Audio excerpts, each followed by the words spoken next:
Ya vi la nueva de Spider-Man, sí, ya la vi. La fui a ver el domingo con mi hijo. Ya que no fuimos al estreno, ya era tremendo. Sí, vi la nueva Spider-Man. Está bien, ¿no? Pero me cayó bien que aparecieran. A ver si no es el spoiler del siglo. Pero me cayó bien que aparecieran los anteriores Spider-Man.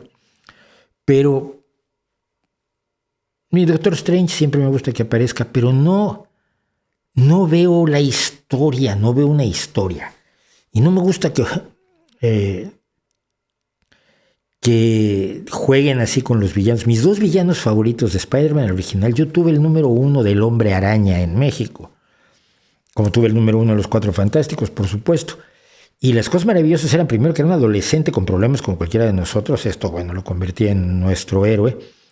Y luego los que más me gustaban eran el Duende y el Doctor Octopus, precisamente porque eran personas que no eran malvados de caricatura, sino que el Duende, su hijo había muerto y él culpaba a Spider-Man, el Hombre Araña en aquellos años, de la muerte de su hijo y deseaba vengarlo. Entonces tenía un poco más de chicha, de carne, el sándwich ese, que lo simplemente caricaturesco de Superman, ¿no? de los superhéroes al uso por aquellos años, que estoy hablando de la prehistoria, cuando el mundo era en blanco y negro y no había internet.